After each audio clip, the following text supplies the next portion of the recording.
What's going on, guys? I want to share with you my daily driver. This is my 2001 Honda CR-V. I'll just give you sort of a rundown of these modifications that I've done to it on the outside and also on the inside. Now, I bought this car 2 years ago. Now it has 112,000 kilometers, which is about 60,000 miles. Leather interior. It was a one owner. I really love this thing. First thing I did is grab this Rd1 JDM bumper. I found it in Russia, of all places, and I had it brought over here. And I love it. I think it changes the complete look of the car. Just gives it a different stance altogether. The wheels are enkei HR 385s. I had a lot of trouble finding them in Canada, but I managed to find a pair that fit quite nicely in Tokyo. So I brought those over as well. And I got to get them refinished. I was kind of a dum-dum, and I drove them here in the Canadian winter and the salt. I just underestimated how strong it would be against the chrome.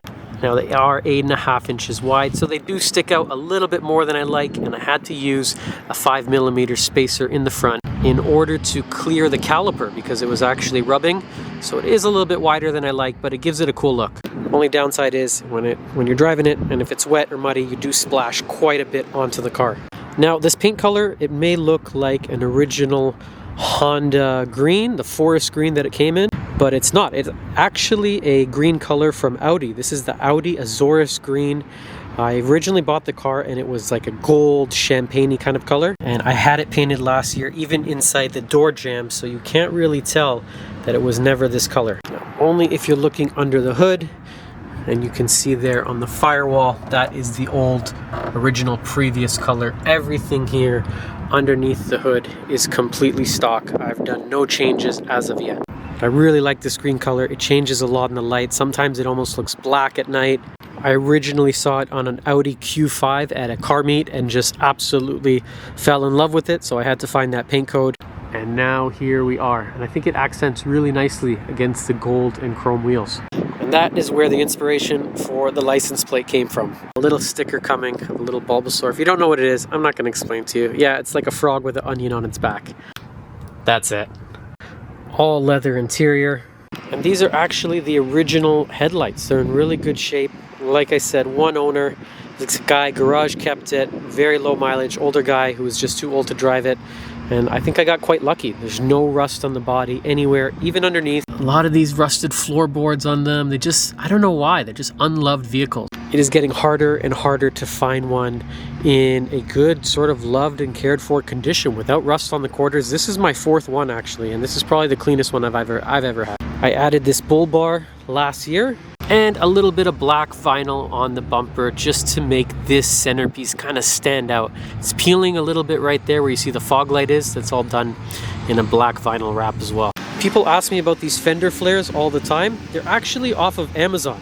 Super easy to install. I just jacked it up and then I put a couple screws in it. They're soft, they're easy to clean, and they stay black. Really inexpensive. I think they were like 50 bucks, I want to say, for the 1.5 inch on the front, and then maybe 60 for the 2-inch ones I'm running on the back. And then here I just taper them. I just cut them with some regular scissors. Really inexpensive mod, and I'm really happy with the way they came out. Original Nerf bars, I found these on Facebook Marketplace. I think they were like 150 bucks, so I was really happy to get them because I think they really help to complete the look. I'm torn about doing a decal here on the side. I think I'm going to do it. You see some of the original ones, it's like this cool 90s retro squiggly line, and then it says CR-V. I'm just not sure what color to do. Maybe gold to play off of the wheels. Thought I wanted to change the taillights, but they've grown on me, and I'm just going to leave them alone. Quad exhaust. I've got the tips off of Amazon. Relatively inexpensive. This is not an OEM spoiler. This is not the true JDM. You can tell because I don't have the chrome on the bottom, and there is quite a large gap here, but my body guy did the best he could to install it. It's paint matched to the Azores green color here. Very inexpensive plastic piece, and I'm happy with what it came out with. I think the JDM price, the true ones, it's a little bit too expensive. And this brake light also works here on the back. These mud flaps are original. I haven't had to change them. And it didn't have a roof rack when I bought it, so I got lucky enough to find one for only 100 bucks. Again, on Facebook Marketplace. It's incredible what you can find.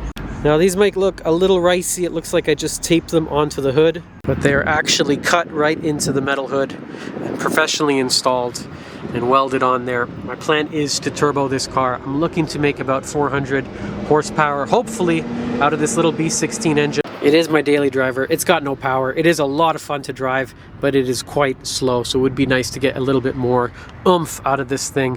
I was worried about the heat, so as I was painting it, I figured why not go ahead and we'll install some vents while we're at it. Those were also off of eBay, really inexpensive. People ask me all the time for the wheel size, so the rims are 15s and the tire size is 215, 75, R15, all season, Marshall. I really like this little pattern here. I don't know why. It just makes me happy, something so small like that. I do get wheel rubbing in the front though. If I turn the wheel completely to one side or the other when turning, it does rub in the front. It's a little bit annoying, but I've come to terms with it. It's the wheels I picked and I love them. So I just kind of adjust when a 3-point turn is turned into a 5-point turn.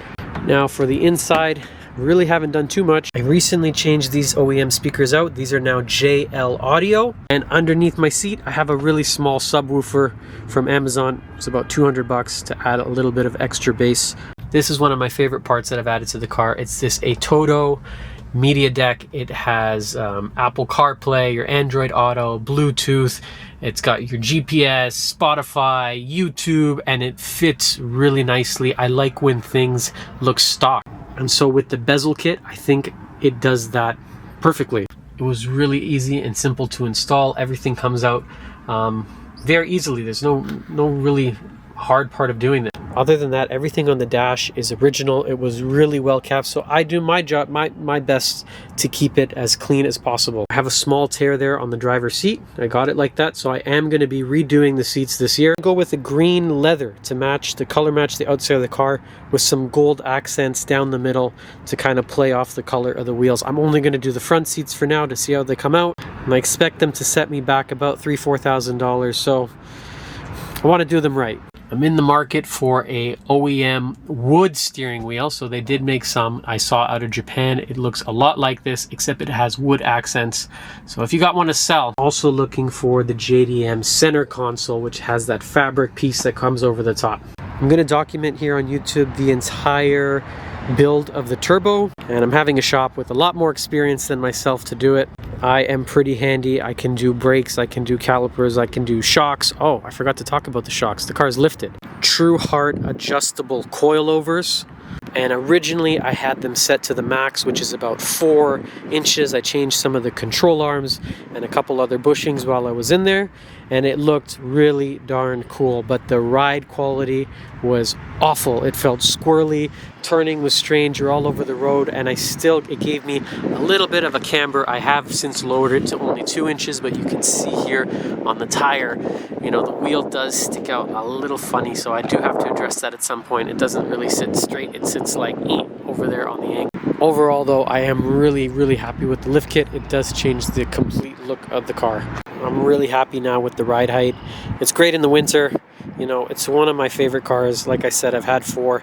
It now has 2 GPSs installed on it and an ignition kill switch. I did have one stolen a couple years ago right out of my driveway. So this one gets parked inside. Wrong key. That's for my E30. There we go. Ignition kill switch activated. Like I said, dual GPS, dedicated satellite. I can see where the car is if it moves at any time. It's got an audible alarm. I've become quite paranoid, actually. It is the 3rd vehicle I've had stolen in my lifetime. Toronto has a serious car theft problem. I have at home some caps that I've been meaning to put here on the wheel. It'll finish the look. As you see, there's a big gaping hole there in the middle. It'll hide the spacer and the gear inside.